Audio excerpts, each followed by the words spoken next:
ചുരുക്കരുത്. Hi, എല്ലാവർക്കും നമസ്കാരം. ഇന്നലെ മെഷീൻ കറവയുടെ വീഡിയോ ഇട്ടപ്പോൾ എല്ലാവരും ഒരു ഫുൾ കറവ ചെയ്യുന്നതിൻ്റെ വീഡിയോ ഇട്ടാവോ എന്ന് ചോദിച്ചിട്ടുണ്ടായിരുന്നു. നമ്മൾ നോർമൽ എങ്ങനെ ചെയ്ത് വെച്ചാൽ അപ്പോൾ ഇത് പൊട്ടാസ്യം പെർമാംഗനേറ്റ് ലൈനെയാണ്. ഇത് വെച്ചിട്ട് നന്നായിട്ട് കഴുകും. ഇതിന് മുന്നേ വെള്ളം തൊട്ട് നന്നായി കഴുകി ക്ലീൻ ചെയ്ത് വെച്ചാണ്. അപ്പോൾ പൊട്ടാസ്യം പെർമാംഗനേറ്റ് ലൈനി ഒന്ന് നന്നായി തെളിപ്പിച്ച് അപ്പോൾ അതിൻ്റെ ഡ്രോപ്പെല്ലാം പോയതിന് ശേഷം തുടച്ചെടുത്താൽ അത്രയും കൂടെ നല്ലത്. തുടച്ചെടുക്കണം നിർബന്ധമില്ല. അപ്പോൾ അതൊന്ന് പൊട്ടാസ്യം പെർമാംഗനേറ്റ് ലൈനിട്ട് അതിൻ്റെ കാമ്പുകളൊക്കെ ഒന്ന് നന്നായി കഴുകിയതിന് ശേഷം നമ്മളിതാക്കും. ഇതിൻ്റെ അഡർ ക്വാളിറ്റി കണ്ടോ? ഇവൾ ഇപ്പോൾ എറൗണ്ട് ഒരു 5 മാസത്തോളം ചേനയുള്ള പശുവാണ്. അവൾക്ക് ഇത് ഇപ്പോഴും പാൽ എറൗണ്ട് 7 ലിറ്റർ 8 ലിറ്റർ ഇപ്പോൾ പാൽ നമുക്ക് കിട്ടിക്കൊണ്ടിരിക്കുന്നുണ്ട് കാലത്ത്. അപ്പോൾ നല്ല രീതിക്ക് ഭക്ഷണവും കാര്യങ്ങളൊക്കെ കൊടുത്ത് നല്ല മിനറൽസും കാര്യങ്ങളൊക്കെ കൊടുത്ത് നോക്കിയാൽ അത്യാവശ്യം നിങ്ങൾക്ക് 7 മാസം 8 മാസം കറവ നിർത്തുന്നവരെ നല്ല രീതിക്ക് കറക്കാം. കറവ നിർത്താൻ നമ്മൾ ബുദ്ധിമുട്ടുന്നേ ഉള്ളൂ നന്നൊന്ന് നോക്കിക്കഴിഞ്ഞ് വെച്ചാൽ.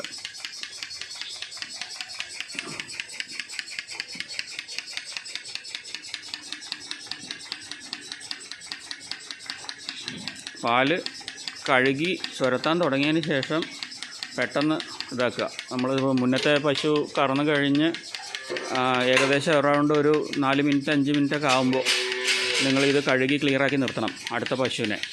എന്നാലേ ആ ചുരത്തി നിങ്ങൾക്ക് മെഷീൻ ഇടാനുള്ള ഗ്യാപ്പ് കറക്റ്റായി കിട്ടുള്ളൂ. അല്ലെങ്കിൽ നിങ്ങളുടെ അടുത്ത് മറ്റേ ബക്കറ്റ് അധികം ഇല്ല കറവയ്ക്കുള്ളത് എങ്കിൽ അടുത്ത പശുവിന് വരുമ്പോഴേക്കും നിങ്ങൾക്ക് ഇവിടുന്ന് പാല് അകിടുന്ന് ചുരന്ന് തുടങ്ങി പാല് പകുതി നിലത്ത് പോയി നിങ്ങൾ കൈക്കറവ ചെയ്യേണ്ട കണ്ടീഷനിലേക്ക് വരും.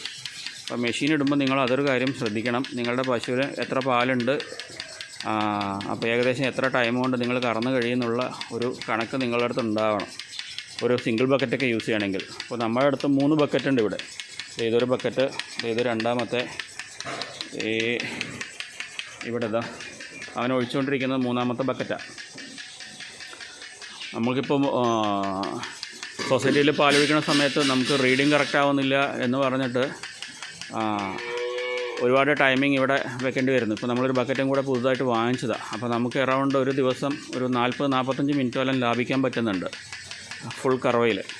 മുന്നേ നമ്മൾ 4:30 മണിക്ക് മെഷീൻ ഇട്ട് കഴിഞ്ഞ് വെച്ചാൽ എറൗണ്ട് 6-6:45 ആകുമ്പോഴാണ് നമ്മുടെ കറവ തീരുക. ഈ ഇത്രയും പശുക്കളെ പതുക്കെ നമ്മൾ നോർമലായിട്ട് ക്ലീൻ ചെയ്ത് അകിടെല്ലാം ക്ലീൻ ചെയ്ത് ഈ പൊട്ടാസ്യം പെർമാംഗനേറ്റ് ലൈനെല്ലാം വെച്ച് ഇതാക്കി എടുക്കുമ്പോൾ നോർമലായിട്ട് ചറപറയെന്ന് കറന്നു പോവുകയാണെങ്കിൽ പെട്ടെന്ന് കഴിയും. പക്ഷേ നല്ല പണിക്ക് നോക്കി ചെയ്താൽ നല്ലത്. പശു നമ്മൾക്ക് അതിന് ശീലമായിട്ട് വരും. നമ്മൾ എന്താണ് നമ്മളെ റുട്ടീൻ പറഞ്ഞാൽ അതേ റുട്ടീനിലേക്ക് അവരും വരും. എന്നാലേ കറക്റ്റ് ആവുള്ളൂ. ഒരു 7 മിനിറ്റ് 8 മിനിറ്റ് കൊണ്ട് നമ്മുടെ കറവ തീരും. ഒരു പശുവിൻ്റെ ഒരു അറൗണ്ട് 7-8-10 ലിറ്ററൊക്കെ കറക്കുന്ന പശുവാണെങ്കിൽ അത്രയും സമയം മതി നല്ല മെഷീനാകുമ്പോൾ. പിന്നെ ഇതിൻ്റെ പ്രഷർ മെഷീൻ്റെ നിങ്ങൾ കറക്റ്റ് ഒരു 350-400 ഉള്ളിൽ നിർത്താൻ നോക്കുക. അതിൽ കൂടുതലാവരുത്. ഇപ്പോൾ നമ്മുടെ അടുത്ത് ഷ്രീം ഡയറിയുടെ മെഷീനാണുള്ളത്. നമ്മളിവിടെ ലീസിനെടുത്ത സമയത്ത് ഇവിടെ ഫാമിൽ തന്നെ ഈ സ്ഥലത്ത് തന്നെ ഉണ്ടായിരുന്ന മെഷീനാണ്. ഒരു ബക്കറ്റും ഒരു മെഷീൻ അവർ തന്നിട്ടുണ്ടായിരുന്നു നമുക്ക്. അപ്പോൾ അത് വന്നിട്ട് 2 ബക്കറ്റ് ഇടുന്ന മെഷീനാണ്. 1 HP മോട്ടർ വെച്ചിട്ട് ഓടുന്നത് 300 LPM-ൻ്റെ 400 വരെ പ്രഷർ സെറ്റ് ചെയ്ത് കഴിഞ്ഞ് വെച്ചാൽ ഒരു 3 ബക്കറ്റ് ഇട്ട് കറക്കുകയാണെങ്കിൽ നമുക്ക് നോർമലായിട്ട് നല്ല പ്രഷർ കിട്ടും. അതായത് ഇതിൻ്റെ പൾസേറ്ററിൻ്റെ സൗണ്ട് കേൾക്കുമ്പോൾ നിങ്ങൾക്കറിയാം അത്യാവശ്യം നല്ല രീതിക്കാണ് ഇത് വർക്കാവുന്നതെന്നുള്ളത്. നിങ്ങൾ ഒരു 4-5 ബക്കറ്റ് ഇടുന്ന മെഷീനാണ് നിങ്ങൾ വെച്ചേക്കുന്നത്, നിങ്ങളൊരു 2 ബക്കറ്റ് യൂസ് ചെയ്യുന്നതെന്നുണ്ടെങ്കിൽ പ്രഷർ കറക്റ്റ് അല്ല എന്നുണ്ടെങ്കിൽ പശുവിന് നല്ല വേദനയായിരിക്കും.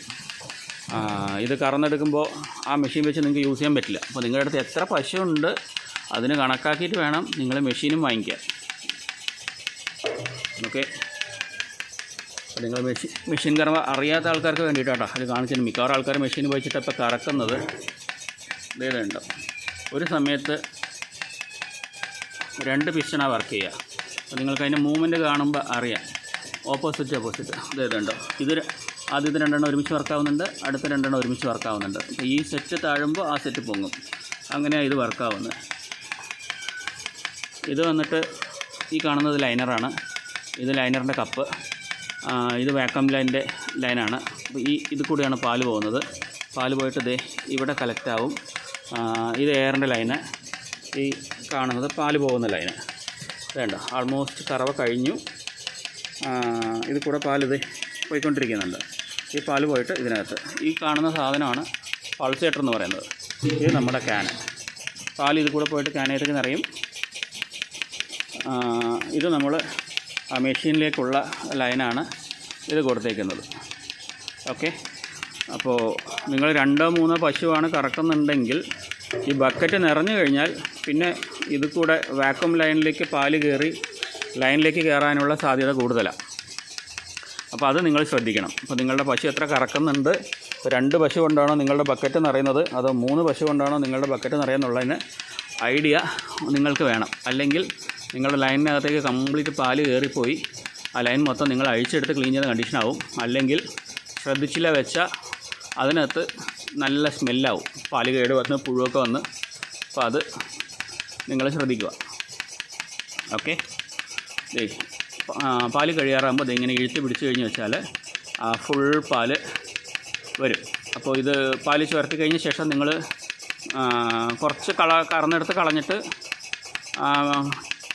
ഇതിൻ്റെ കപ്പ് പിടിപ്പിക്കുന്നതായിരിക്കും നല്ലത്, ഒന്ന് ക്ലീൻ ആവാൻ വേണ്ടിയിട്ട്. ഞാൻ കഴുകി കളഞ്ഞതും പാല് കറന്നെടുത്തായിരുന്നു, അത് ഞാൻ വീഡിയോയിൽ കാണിച്ചില്ല. പിന്നെ ചില ആൾക്കാർ ഫുള്ള് കറന്നെടുക്കാറുണ്ട്. കുട്ടികളുള്ള ആൾക്കാർ കുറച്ച് അതിലേക്ക് കാമ്പിൽ വിടും. അപ്പോൾ ഞങ്ങൾ കുട്ടികൾക്ക് കറന്നെടുത്തതിന് ശേഷം ബോട്ടിലാക്കിയിട്ടാണ് കൊടുക്കാറ്. അതുകൊണ്ട് നമ്മളിതിൽ വിടാറില്ല, മാക്സിമം വലിച്ചെടുക്കും.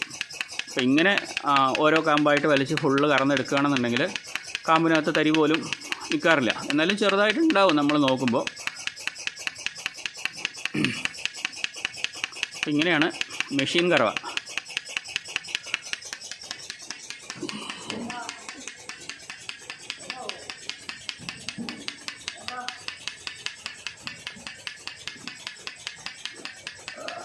हो गया राज?